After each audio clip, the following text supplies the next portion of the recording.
두 집단 평균 비교를 보겠습니다.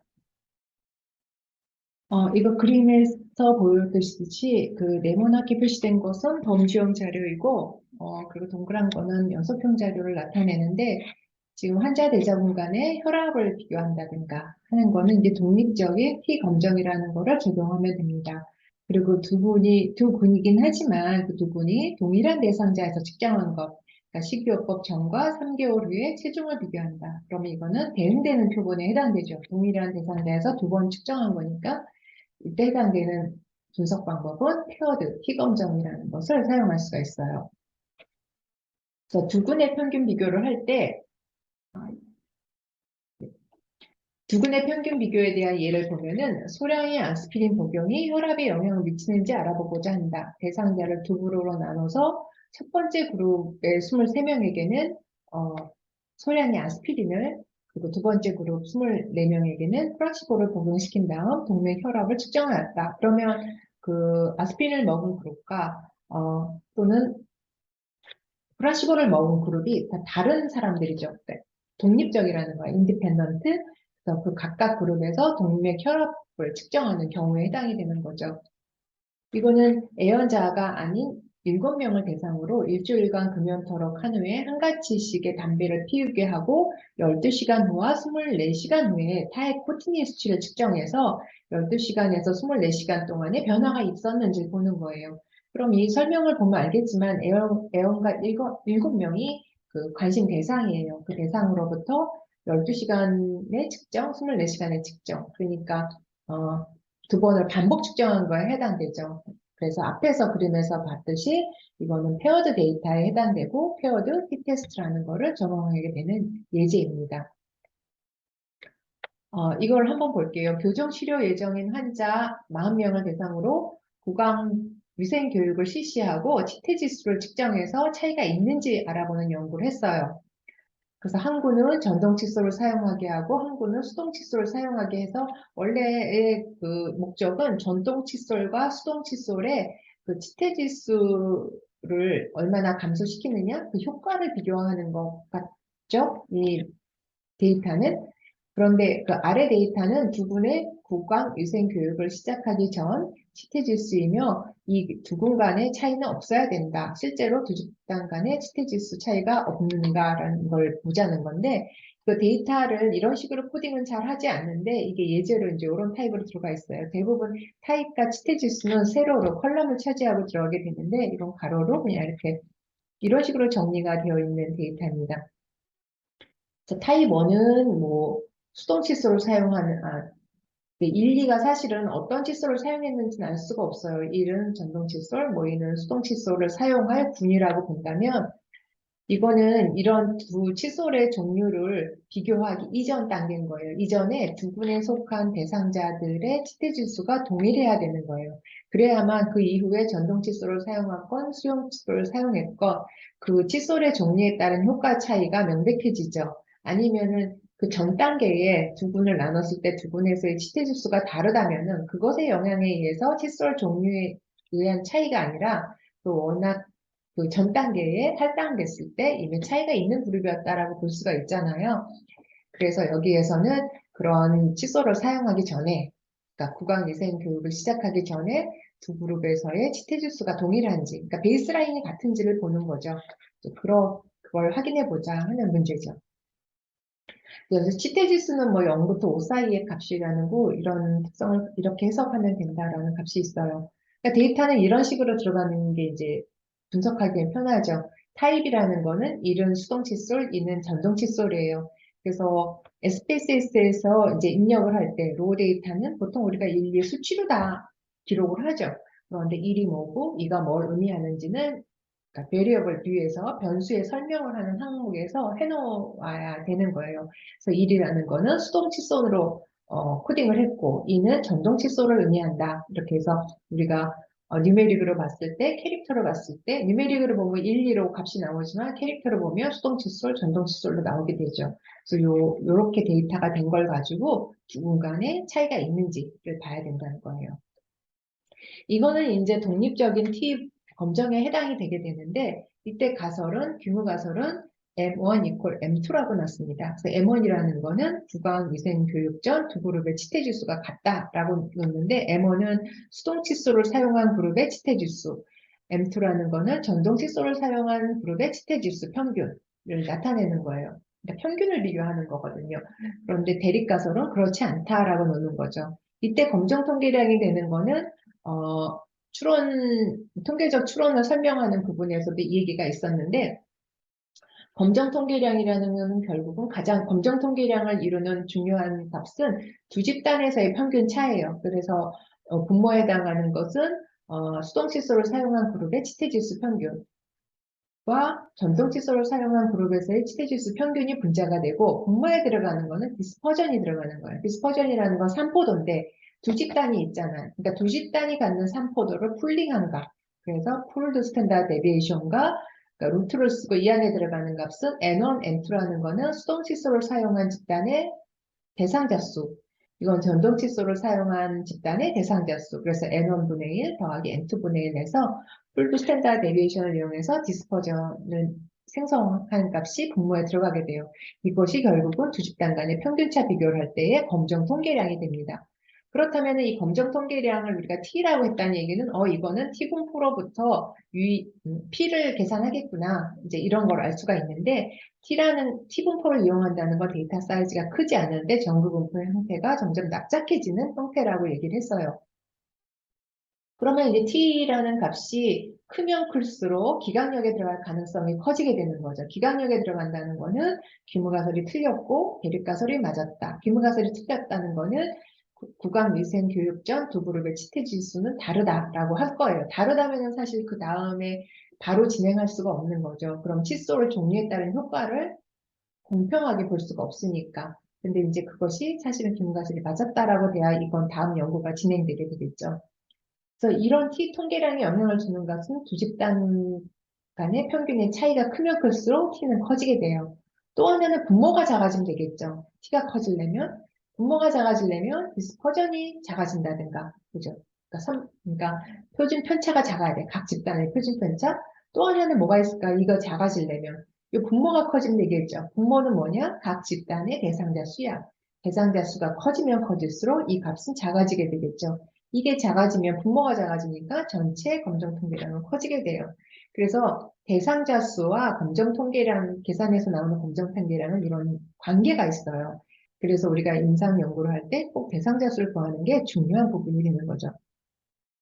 여기서 합동 분산이라고 했던 풀드 스탠다드 데비에이션을 구하는 공식이 있습니다. 그래서 이런 식으로 계산을 하게 되면은 이거는 이제 계산하는 과정은 없고 이 알고리즘에 대해서 수리적으로 수작업으로 아니면 통계 분석 도구를 통해서 한 것을 그냥 값만 갖다 썼어요. 그러니까 SPSS를 이용하는 그런 화면은 다음에 나올 거예요.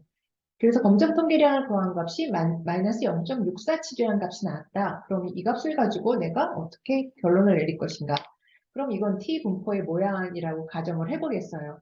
그러면 유니스는 5%라고 했을 때 기각값, 임계값이 플러스 마이너스 2.03이에요. 그런데 이 데이터로부터 나온 검정 통계량 값은 이 안에 쏙 들어가 있죠. 실내 구간 안에. 그러니까 이때는 균가설은 채택이 된다라고 볼 수가 있죠. 결론은 위생교육 시작 전 두 그룹의 치태 지수는 동일하다. 그러니까 그러면 그 다음에는 두 가지 칫솔의 종류를 사용해가지고 한번 치태 지수를 측정해 보자라고 해서 두 칫솔의 효과를 비교해 볼 수가 있겠죠. 그리고 우리가 지금은 내가 검정 통계량과 임계값이랑 비교했는데 만약에 p-value랑 비교하겠다 그러면 0.647에 해당하는 이 노랗게 칠한 부분의 면적이 확률이잖아요. 그 확률을 우리가 유의수는 0.05랑 비교하면 되겠죠. 0.05라는 건 양쪽을 합한 거니까 이때 나오는 확률도 마찬가지로 두 배로 해서 그 값이랑 비교하면 되는데 그거는 이제 연구자가 직접 하는 건 아니고 통계 패키지에서 하는 부분이니까 우리는 P 값이라는 게 이제 분석한 후에 P가 나오면 그거를 연구 시작하기 전에 정해놨던 유의수준 0.05랑 비교하면 되는 겁니다. 유의수준과 P 값을 비교하면 되죠. 그래서 결론은 동일한 거고 또 이러한 그 두 집단 간의 평균차 검정을 하는 원리로부터 표본수를 계산하는 걸 한번 유도해 봤어요. 아까 T라는 거는 이제 검정 통계량인데, T라는 건 두 집단 간의 평균 차와 그 밑에는 두 집단이 갖는 디스퍼전을 가고 합동 표준 편차를 구한 그런 값에 의해서 분모를 집어넣었어요. 근데 우리가 샘플 사이즈라는 거는 N이라고 보통 표시하거든요. 근데 이건 두 집단이니까 N1, N2가 들어갔는데, 우리가 일반적으로 연구에서 대상자 수를 구할 때 시험 대조본에 대상자 수는 같게 한다라고 보통 하고 있어요. 그래서 그걸로 해서 대상자 수를 한번 구해보면 이걸 N1, N2라고 쓰지 않고 그냥 똑같이 N이라고 쓰면 되겠죠. 대상자 수를 그냥 N이라고 썼어요. 그래서 G라는 거는 이제 보통 G, 이제 여기 T라고 했지만 T라고 하고 해도 상관은 없어요. G equal Y1 마이너스 Y2 그 다음에 요거는 풀드 스탠다드 데비에이션 테스트에 두 집단이 편차와 같다라고 하면 합동 편차를 구할 필요가 없이 그냥 시그마를 쓰면 돼요. 그래서 시그마에 n-1, n-1, n1-1을 그대로 n-1, n-1를 쓰고 나면 좀 n을 유도하기가 쉽죠. 그래서 이렇게 간단히 쓰고 이건 n분의 2가 되고 뭐 델타가 위로 올라가고 시그마가 있는데 이 델타라는 거는 보통 우리가 델타라는 표기를 할 땐 델타라는 디퍼런스를 나타내요. 차이. 그러니까 두 집단의 평균 차를 델타라고 써요. 그래서 젯은 시그마 루트 n분의 2에다가 분의 델타라고 간단히 됐고 그 다음에 n을 구하게 되면 n은 여기서부터 델타 n이 지금 루트 안에 들어가 있으니까 결국 n이 밖으로 나오려면 다른 값들은 제곱이 돼야 되겠죠? 그래서 델타 제곱분의 2 시그마 자승 제자승으로 표기가 됩니다. 이렇게 된 거야 이제 n을 구하려면. 그런데 시그마라는 건 우리가 데이터에서 나오고 델타도 데이터에서 나오지만 젯이 뭔가 보면은 젯은 유의수준에 의해서 계산이 돼요. 그러니까 1종 오류와 2종 오류에 의해서 계산이 되는 값인데 얘를 풀어쓰게 되면 Z2분의 알파, Z 베타라는 값이 있어요. 그러니까 이건 유의수준이 계산 주어졌을 때 임계값. 이거는 2차 2종 오류를 우리가 보통 0.2로 놓는다고 했는데 2종 오류에 의한 임계값. 그래서 그 값을 갖고 계산이 되거든요. 그렇다면은 사실은 이거는 알파 베타를 연구 시작하기 전에 이미 결정을 하기 때문에 이 값은 문제없이 구해져요. 그런데 이것들 시그마하고 그 델타 자신에 의해서 데이터 개수는 구해진다는 거예요. 그럼 보면은 여기에 영향을 주는 게 뭐가 있냐면 데이터의 디스퍼전이 커진다. 만약에 데이터가 평균으로부터 너무 많이 떨어져서 분포한다. 그러면 평균이 대표성이 없다는 얘기잖아요. 그럴 경우에 데이터가 많아야만 평균차 검정을 하는데 문제가 없다는 얘기예요. 그리고 이 델타 자승이라는 건 두 집단 간의 평균 차예요. 이 값이 작으면 작을수록 또 얘의 전체적인 값은 커져요. 두 집단 간의 평균 차가 작은 걸 내가 디텍트하고 싶다. 그 차이를 내가 통계적으로 유의성을 끌어내고 싶다. 그럴 때는 샘플 사이즈가 많이 필요하다는 거예요. 근데 이미 데이터에서 평균차가 많이 나. 그러면 데이터 평균차가 많이 난다 그러면 요 전체적인 값이 줄어들죠. 분모가 커지니까. 그렇게 되면 마찬가지로 데이터 사이즈는 적게 필요해요. 그러니까 이미 데이터 안에서 두 집단 간의 평균차가 많이 난다면 많지 않은 데이터로도 유의성을 끌어낼 수 있다라는 해석을 할 수가 있겠어요. 그래서 데이터 사이즈를 계산할 때는 이제 이런 값들의 영향을 받는다. 그래서 마찬가지로 내가 통계적으로 유의성을 끌어내고 싶으면 내 데이터가 어떤 특성을 가져야 되는지 이제 그런 걸 파악할 수가 있게 되죠, 연구자가. 이런 원리를 안다면. 요거는 이제 또 다른 타입의 데이터, 페어드 데이터에 대한 검정을 하는 예를 봤어요. 어떤 초등학교 6학년 19명을 대상으로 전동칫솔 사용 전과 6개월 후에 치태 지수를 각각 측정하였다. 전동칫솔 사용 전과 사용 후에 치태 지수의 차이가 있는지 보자. 그래서 이건 19명을 표시하고 있고 사용 전, 사용 후에 치태 지수예요. 그러니까 이거는 대응 표본이죠. 동일한 대상에서 두 번 측정했어요. 이랬을 때 이제 검정하는 원리는 귀무가설은 똑같아요. 전동칫솔 사용 전과 사용 후에 치태지수는 차이가 없다라고 해요. 그래서 D 이퀄 0이라고 썼는데 기호로 D는 디퍼런스의 약자예요. 그래서 전후의 차이를 구하는 거야, 일단 19명에서. 전에 측정한 거, 후에 측정한 거. 그럼 D라는 변수 하나가 생성된다고 볼 수가 있죠. 그랬을 때 그것의 평균이 0이냐 하는 걸 보면 되는 거죠. 그리고 H1은 그렇지 않다. 그렇다면 이제 D라는 거는 여기 바가 들어가야 되는데 잘못 썼어요. 바, 평균이 0이다 해야 돼. 그러면 D라는 거는 X에서 Y를 뺀 거예요. 사용 전, 사용 후. 그럼 D 바라는 거는 평균할 때 위에다 바라는 걸 쓴다고 했죠. 이 디퍼런스를 전부 더해서 19개 더해서 19로 나눈 값이죠. 그럼 그거로부터 검정 통계량을 또 구하는데 그걸 T라고 정의했어요. 그래서 T는 위에는 평균, 그러니까 D 바, 그러니까 전체 그 디퍼런스의 평균, 그다음에 밑에는 또 마찬가지로 디스퍼전이 들어가요. 이거는 D의 표준 편차, 차이를 구한 거에 표준 편차가 들어가요. 그리고 샘플 사이즈의 스퀘어 루트값, 이게 표준 오차라고 얘기했어요. 표준 오차라 이렇게 들어가서 T를 계산하게 돼요. 여기서도 마찬가지로 이 T 값에 영향을 주는 애들은 뭐 이런 것들이죠. 그래서 이게 이제 뭐 커지면 커질수록 또 커지면 커질수록 당연히 T가 커지니까 규모가서는 틀렸어. 그러니까 차이가 있다. 이렇게 나올 가능성이 크고 샘플 사이즈가 커지면 커질수록 전체적으로 T 값이 커지게 되니까 또 마찬가지로 균과서를 리젝트할 가능성이 커지고 또 반대로 얘는 스탠다드 데비에이션이 작으면 작을수록 T가 커져요. 그래서 이제 그런 어떤 그 검정 통계량을 계산하는 데 들어가는 각각의 항목들이 어떻게 변하느냐에 따라서 우리가 가설에 대한 결론을 내리는 것이 내용이 달라지게 되죠. 이거는 그래서 이 데이터로 계산을 했더니 T 검정 통계량이 마이너스 2.83이 나왔어요. 아주 큰 값이 나왔죠. 절대값이. 그랬을 때 이때는 표본이 개수가 아까 19개였거든요. 그 경우에 임계값을 봤더니 물론 임계값은 유의수는 5%일 때 봤더니 마이너스 2.1에서 2.1이에요. 그런데 데이터로부터 나온 값은 마이너스 2.83. 핑크색 기강력이 들어가 있죠. 그러니까 이때는 결론은 기강력이니까 뭐예요? 전동칫솔 사용 전과 사용 후에 치태지수는 차이가 있다라고 볼 수가 있죠. 그리고 그 다음에 연구자는 어떻게 차이가 있지? 그러면 사용 후에 치태지수가 줄었나? 그거는 각 집단의 평균을 갖고 볼 수가 있겠죠. 그래서 해석을 한 게 거예요. 그래서 대부분이 이제 우리가 두 집단 간의 평균차 검정을 한다. 그러면 T 검정을 하게 돼요. 그 얘기는 T 분포를 사용한다는 거예요. 우리가 정규 분포를 표시했던 Z 분포가 아니라 T 분포. 그러니까 T 분포라고 하면 샘플 사이즈가 작을 때도 되고 커지면은 정규 분포에 근사하게 되니까 그 정규 분포도 커버하게 되니까 그냥 T 분포를 사용하면 되죠. 그래서 샘플 사이즈가 커지게 되면 임계값이 플러스 마이너스 1.98에 근사하게 되겠죠. 정규 분포에서의 임계값과 같이. 그렇지만 갭 샘플 사이즈가 작아지게 되면 임계값의 절대값은 플러스 마이너스 0.98, 절대값은 1.98보다 커지게 될 거예요. 또 독립적인 두 집단의 평균 비교를 하는 걸 보면은 두 개의 독립적인 표본이 정규분포를 따른다는 가정을 만족해야 된다. 그래서 보통 우리가 공부할 때는 정규성을 확인하는 건 잘 하지 않아요. 근데 연구를 직접 하게 되면은 이제 그 메뉴는 이제 SPS에서 쉽게 찾을 수 있으니까 그걸 확인하고 가게 되는데 우리는 여기에서는 일단은 그냥 정규성을 만족한다고 보고 T 검정을 하고 그렇지 않는 경우에 대한 비모수 검정을 할 거예요.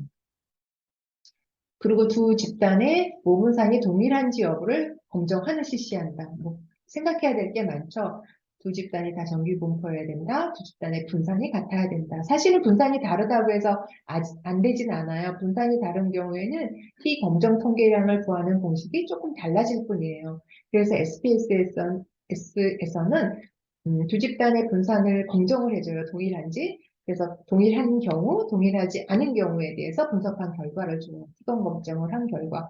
그러니까 이거는 연구자가 직접 이건 알고 있어야 되긴 하지만 그래야 아웃풋을 해석할 수 있을 테니까 직접 분석할 내용은 아니에요.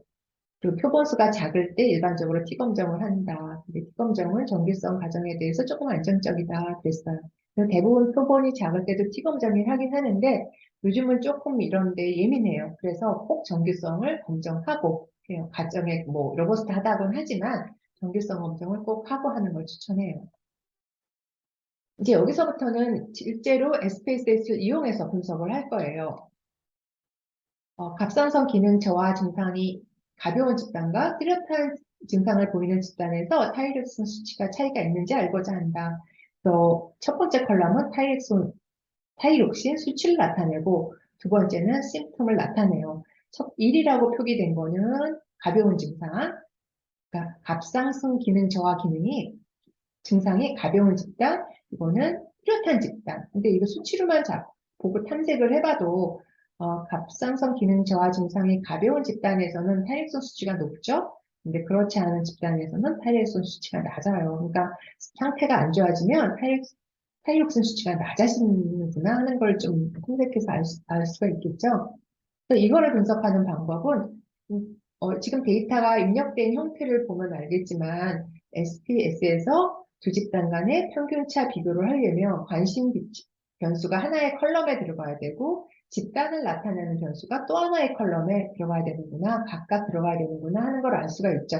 다른 줄에 들어가는 게 아니라 측정된 값은 한 줄, 그리고 그룹을 나타내는 변수가 한 줄, 이렇게 들어간다고 보면 돼요. 가설은 두 집단의 평균은 같다라고 정의를 해요. 그리고 분석하는 방법은 분석 메뉴에서 평균 비교, 그 다음에 평균 비교가 mean comparison이라고 되어 있을 거예요. 그럼 그 안에 뭐가 많이 있는데, 그 안에서 독립표본 T검정 메뉴를 따라가게 되면, 이 메뉴를 따라가게 되면 이러한 대화창이 먼저 떠요. 그럼 검정 변수라는 거는 우리가 평균을 비교하고자 하는 관심 변수거든. 그게 타이력선 수치가 될 것이고 집단 변수는 어떤 그룹 간에 보고 싶니 하는 거죠. 그래서 이게 심텀이었어요. 근데 물음표가 띡띡 있는 거는 그룹이 많을 때 내가 어떤 두 그룹만 골라서도 볼 수 있다는 거야. 지금은 1, 2뿐이 없지만 어떤 집단 변수가 1, 2, 3, 4, 5가 있어도 이 메뉴에 들어가서 나는 2, 3 그룹만 보고 싶어, 1, 5 그룹만 보고 싶어가 된다는 얘기죠. 비교하고자 하는 집단을 그렇지만 두 개만 고를 수가 있는 거예요. 근데 여기에서 1, 2로 코딩 됐으니까 1, 2를 선택하면 되죠. 그리고 분석하면 그냥 간단하게 이렇게 아웃풋이 나와버려요. 되게 심플하게. 타이록신에 대한 집단 통계량이라는 거는 이제 요약을 한 거야. 그래서 가벼운 증상이 있는 집단이 56.44. 뚜렷한 집단은, 그러니까 데이터는 9명, 7명, 그리고 타이르선 수치는 56.44, 42.14, 그리고 표준 편차, 그다음에 표준 오차가 있어요. 평균은 아는 거예요. 그리고 표준 편차도 알죠. 그럼 표준 오차는 뭐냐? 표준 편차를 루트 n으로 나눈 거야. 그러니까 여기서는 3으로 나눴겠죠? 그리고 여기에는 표준 오차는 37.481 나누기 루트 7이에요. 그럼 여기서 보면은 이 집단이 평균이 크죠. 가벼운 집단이 타이르선 수치가 커요. 그러니까 건강할수록 이 수치가 큰가 봐요. 그리고 표준 편차가 더 작게 나타나죠. 이 가벼운 증상이. 네, 뚜렷한 증상의 집단은 평균은 이 정도지만 디스퍼전도 굉장히 커요. 그 얘기는 그러니까 뭐랄까 다양하다는 거죠. 뭐 헤테로지니어스 하다 다양하다는 얘기야. 그 뚜렷한 증상을 갖는 사람들의 집단은 그런 특성을 볼 수가 있어요. 이거는 요약에 해당하는 거고 그 다음에 이제 분석한 게 독립표본 검정이라 나온 게 있어요. 근데 방금 전에 얘기한 것처럼 등분산이 가정이 됐는지 가정이 되지 않았는지 하는 것들이 요 항에 있어요. 요즘 빨갛게 박스 친 거. 등분산이 동일한지를 분석하는 이름이 레빈 테스트예요. 레빈 테스트인데 그 레빈 테스트에서 나온 통계치가 15.573. 이건 F 검정이라는 걸 했기 때문에 F 테스트가 있어요. 이 검정의 원리는 두 집단의 분산의 비율이에요, 그냥. 그러니까 이 비율이 1에 가까우면은 분산이 동일하다는 결론을 내리겠죠. 근데 1에서부터 멀어지면 멀어질수록 분산은 다르다는 결론을 내려요.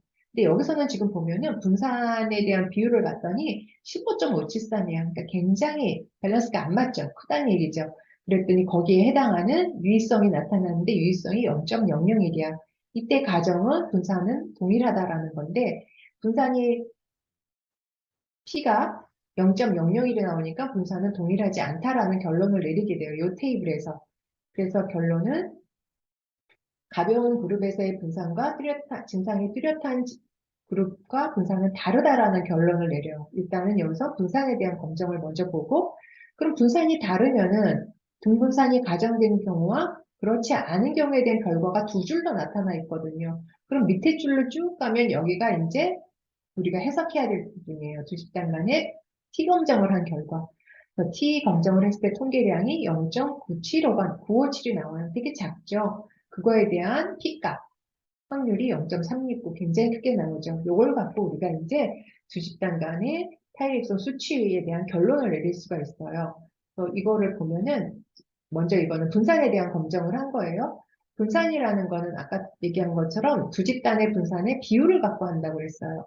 이때도 마찬가지로 우리가 유의수준 5%로 한다 그러면은 5%에 해당하는 어떤 임계값이 있을 거예요. 이 값보다 안에 있으면 채택, 밖에 있으면 기각인데 이 경우에는 아까 P가 0.05보다 훨씬 작았죠. 그래서 이제 인계값이 이쯤에 있었단 말이에요. 그래서 P가 0.01보다 0.05보다 작았기 때문에 규문가설은 틀렸다. 그래서 두 집단 간의 분산은 다르다라는 결론을 내렸었죠. 그러니까 분산이 다르니까 그 다음에 할 거는 두 집단의 평균이 같다라는 가설, 그러니까 타일렉선 수치가 같다라는 가설을 보게 되는데, 그럼 밑에 있는 분산이 가정되지 않은 등분산이 만족되지 않은 경우 보게 되면 피통계량이 이렇게 나오고, 그 다음에 유효 확률이 0.369라는 값이 나니까 사실은 좀 비슷해요. 이게 뭐 서로 유의하다, 유의하지 않다, 어긋나게 나오는 경우는 별로 없어요. 비슷하게 나와요. 그래서 이 경우는 해석을 하자면 결론은 두 집단의 타일렉선 수치에는 차이가 없다라는 결론을 내릴 수가 있는 거예요. 음, 여기서 이거를 먼저 보고 갈게요. 여기서 우리가 해석해야 되는 건 검정 통계량이 있고 자유도가 있어요. 자유도라는 거는 보통 데이터 사이즈 마이너스 1인데 지금 여기서 가벼운 증상의 집단이 9예요. 그렇다면 자유도는 8, 여기서는 자유도가 6이 되죠. 8과 6을 더하면 자유도는 14가 나와요. 그런데 분산이 가정되지 않으면 그 공식을 쓰는 게 아니야. 분산이 동일하지 않은 경우에는 분석하는 T통계량이 달라져요, 공식이. 그래서 자유도도 다시 계산을 해야 되거든. 이렇게 간단하게 아니라. 그래서 그런 공식에 의해서 계산하면 자유도가 이렇게 실수가 나올 수도 있어요. 원래 자유도는 진짜 자연수 값인데, 개수 카운트를 나타내니까. 그런데 이 아래의 조건에 대해서는 자유도가 이렇게 계산이 돼요.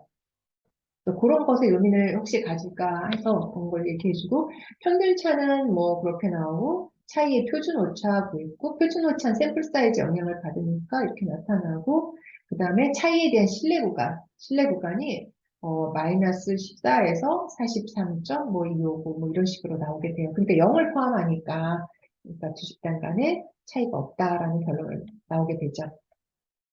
그래서 그림을 그리면 통계 분석을 하게 되면 이런 그림이 이제 계속 몇 개가 나올 건데 어, 유의 수준을 5%를 정했을 때 임계값이 플러스 마이너스 2.3이에요. 그러면은 이때 분석으로부터 나온 T 통계량은 0.957이니까 채택력에 속해 있죠. 그래서 이 경우에는 이런 결론을 내린다. 또는 뭐 여기가 갖는 이 확률값, 그러니까 아까 확률이 되게 컸죠. 0.36 어쩌고 이면적이 36%뭐 이렇게 된다는 얘기겠죠. 이거는 이제 페어드 T 검정에 대한 건데, 이것도 이제 SPSS를 한번 실행하는 걸 보려고 넣은 데이터예요. 두 집단의 평균 비교를 하는 분석은 페어드 T 검정이고, 한 회사에서 매년 사원들을 대상으로 실시하는 전국 정규 컴퓨터 교육이 업무 효율성을 증진시키는 효과가 있는지를 판단하고자 해요. 그래서 12명에서 업무 효율성을 나타내는 수치야. 교육 전에 측정한가, 교육 후에 측정한가. 이게 증가하기를 바라겠죠? 만약에 증가했다면 이 컴퓨터 교육은 계속 시키겠지만, 증가하지 않는다면 이 교육은 필요 없는 교육이다라고 결론을 내릴 거예요. 이런 걸 분석하는 방법은 아까처럼 뭐 디퍼런스 구해서 그게 0인지 보는 뭐 이런 알고리즘이에요, 결국은. 그걸 SPSS에서 실행하는 방법은 가설은 이제 컴퓨터 교육 효과는 없다, D는 0이다, 디퍼런스는 0이다. 그리고 분석에서 평균 비교 그대로 들어가는데 아까는 독립표본 T검정이었지만 여기는 대응표본 T검정을 해요. 그럼 대화창에 뜨는 게 조금 달라요. 그제 형태가. 여기서 대응하는 쌍이 뭐냐 하고 선택하게 돼 있어. 근데 우린 변수 1, 2, 교육 전, 교육 후 이 데이터만 있으니까 이것만 갖다 놓으면 돼요. 그러니까 데이터 안에서 몇 개의 변수라도 전, 후를 다 넣을 수 있다는 얘기지. 여기 증가시키면서. 그래서 여기다 교육 전, 교육 후를 넣게 되면은 바로 분석을 하면 나와요. 교육 전에 점수 82.50, 교육 후에 점수 83.50, 그래서 1점이 올랐어. 달라. 그리고 이런 수치들은 이제 해석할 수 있을 거예요. 방금 전에 얘기했으니까. 샘플 사이즈는 12, 그치? 그러니까 12명인데 그대로 그냥 하는 거죠.